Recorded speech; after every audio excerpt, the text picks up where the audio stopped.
Hi, everybody. Welcome to a special interview with James Hutchinson. He's the founder of Lingoers, and he's also part of the first cohort of the Paralect Startup Bootcamp, which is just wrapping up its first week.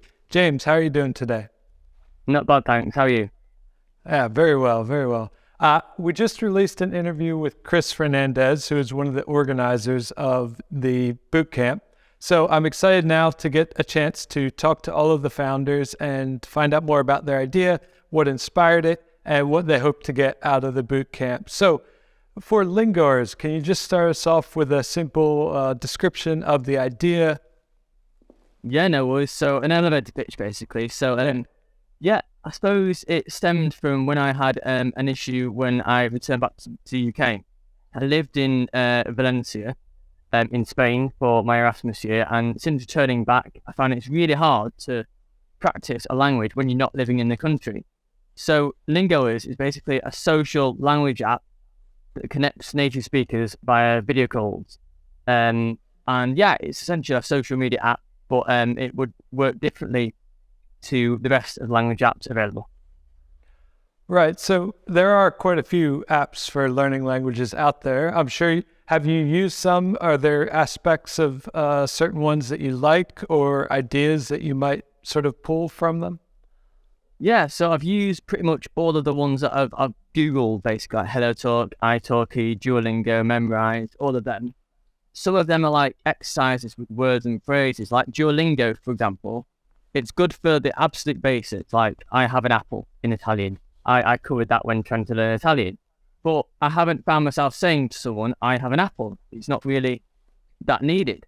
So although they're really good for the basics, I think that having conversations like, hi, I'm James, I live here, this is what I do for a living, that's much better. And I found that it's more conversational, and a lot of apps that exist already are text-based chatting. And when you're on holiday or when you're out and about, you don't type to people, you speak. You obviously speak and use your voice. And you try and listen to what people are saying. And those apps don't really teach you that. So, because I've tried it again. And whenever I've been on holiday in Spain, someone says something to me and I'm like, I'm not used to this. I'm used to seeing it written down and thinking about it and then replying, maybe cheating using Google Translate. But yeah, so I think it doesn't focus on the basics of language learning, which is having conversations in real time. Yeah, that kind of mirrors my experience as well. I've been living in countries that don't speak English for a lot of my adult life. And I just, I memorized this is my guitar or this is a motor. But those are things that I don't ever need in day-to-day life. Truly. So were there any other inspirations for the product? And you mentioned the sort of going to be social, sort of like a type of social media. So what's your vision for that? Yeah, it's funny because I had the idea, I think because I came back from Spain in 2014 after my Erasmus year, 9 months. I went there knowing nothing, like 1 to 10 and gracias in Spanish. And I was like, and then by the end of it, I was okay at Spanish. I could have a conversation. But then myself and a friend initially had a go at making the idea. And I bumped into Stephen Bartlett, who you might know from Social Chain.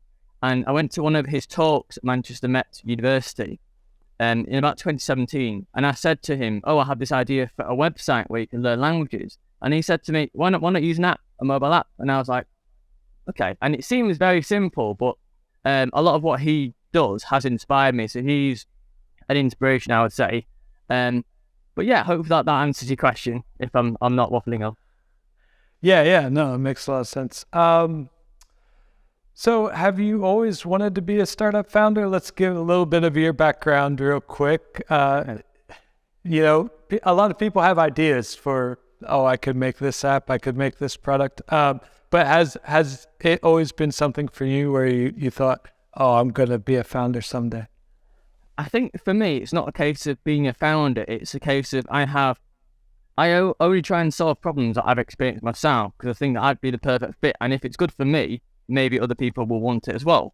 So I've had ideas in the past, one to do with music, because the music industry is hard to get noticed unless you're known.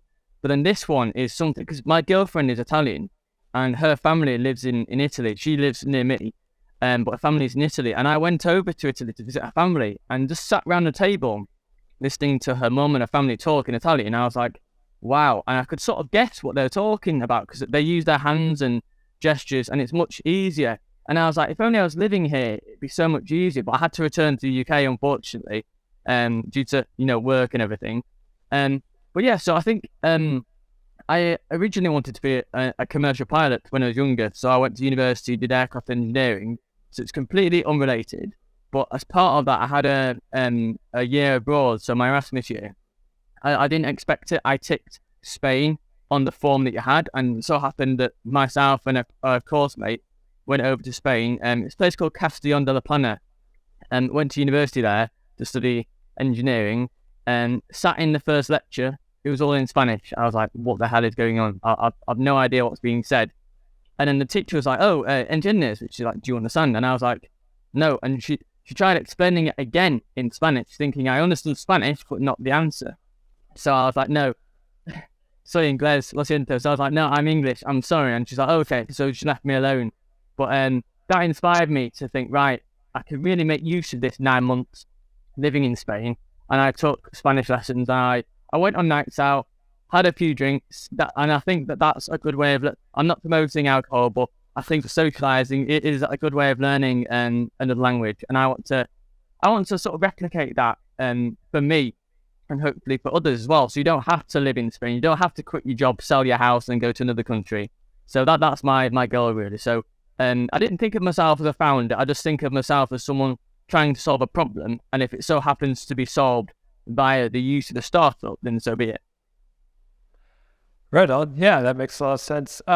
So far, could you share a bit about the progress with the idea so far? Obviously, the Startup Bootcamp is for very early stage ideas and founders like yourself.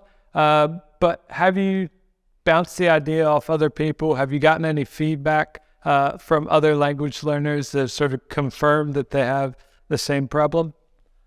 Yeah, so a few years ago, the first time I tried to solve this problem, I had messages on Facebook saying, because I used to post a lot on Facebook groups and I still do now, saying, look, join this is the idea. And a lot of people have been saying, oh yeah, I really like this idea because it's really hard for me to learn. And a lot of people, considering the amount of language apps that are available to use, a lot of people are still struggling. So I think there is a slight disconnect between language apps and actually being fluent in something. So yeah, I'm in terms of progress so far, I've been I'm growing my user panel so far using the landing page provided by the bootcamp, which I have to say is amazing. It's so easy and it integrates to social media as well, which I really like. But yeah, I've had qualitative feedback, so thoughts and feelings from people who I know, from my girlfriend, from international friends that I have as well. That I went to an international university. I went to Salford University. And I still have friends that I'm in touch with now, so Spanish, Romanian, Italian. So yeah, I've had good feedback from them saying, yeah, I like the idea, and they've been signing up. So hopefully they're going to be the people who I speak to in my user panel for the early stage feedback. Great. Yeah, that sounds like a great start. Let's see. One of the core tenets of the bootcamp that we're doing with the founders is to build in public. And you've already mentioned the landing page, the Momentum product that Eager has shared with you guys. It's also its own very early startup, but as you said, it works very well with social media. But one of the main tenets is to build in public as a founder. So my question is, I guess, two-part. What do you think about this approach? And second, how do you think it will help you sort of refine the idea for Lingoers? Yeah, so I think a lot of people sort of think, oh, I don't want to share my idea because other people can steal it. But having tried and attempted different startups myself, it's really hard. It's not a case of stealing like a pint of milk from someone. A weird analogy, I know, but it takes a lot of effort, grit, determination, and time. And I think even if I post, like I am posting about the idea on a regular basis, and I've not seen the problem being solved so far. I suppose if someone else did come up with a solution, then I wouldn't have to build a startup around it. I'm only building it because it doesn't exist. So I think that in the olden days, like before the internet was a big thing, software companies had to develop in the dark and had to spend like a year developing something because there's no way of doing it otherwise. But nowadays, I think that you've got so much competition, you have to build an exact thing for the user. And if you don't know exactly who the user is or what their pain points are, I think it's very difficult because you're guessing a lot and you've got a lot of assumptions that might be wrong. I might think that this is a solution, but based on speaking with people, building in public, they might say, oh no, I think it's this. Like there's a better way of doing it. So I think feedback from users, even before you've even built anything, which is the case with Lingoers, like nothing exists yet for Lingoers. But part of the excitement is sharing my journey, asking people feedback along the way and changing, pivoting according to where the market is. Yeah. Well, I look forward to following your journey along that path. In terms of language learning apps, one thing that at least Duolingo does really well is sort of, it kind of bugs you. It kind of has this stickiness to the app with the little owl that gives you updates and kind of harasses you to keep studying. Are there any sort of, I guess it's a viral loop that you're thinking about to keep people engaged when Lingoers launches? Because, you know, consistent practice is very important, not only for startup building, but also for learning languages. So do you have any ideas around that? Yeah, very good point. So there's a book, I think it's by Nir Eyal, called Hooked, and basically it involves trigger, action, variable reward, and investment. And that's taken from a lot of startups that have made it from Silicon Valley, where basically I can see it. If you think about Instagram, you get a notification, that's a trigger, action, you just click it, variable reward, you don't know what you're going to see on your newsfeed, you have to refresh it. And it's like a slot machine in a casino, really, isn't it? And then the investment is I might get a message from a friend. If I delete Instagram, I'm out of the loop. And obviously you've got all your photos and everything on it. So yeah, so I'm using those principles as much as possible to help build Lingoers. But in terms of consistency, that I think is one of the main blockers for why it's hard to learn a language. So I have a few ideas of what I'm going to do with that. Just concepts in my head at the moment. It might be different, but in terms of regularity, every Monday or every Wednesday at a certain time, different groups where, say, you've got a friendship group in a certain session, and that session is 6 p.m. on every Monday or every Wednesday or something, and it's a regularity, because that's how I learned. That's how I was learning Spanish in Spain, by going to a regular language lesson. So if I can replicate that and also have notifications, ability to add friends or people you get on with within the app, there's so many different things which you can incorporate from that hooked model into software. So yeah, and it seems like it's really good timing on this. At least from my perspective, I know a lot of people here who are teaching English. I used to teach English here as well. And sort of since the pandemic, that sort of language, that business model kind of fell apart a bit because they couldn't do in-person classes safely anymore.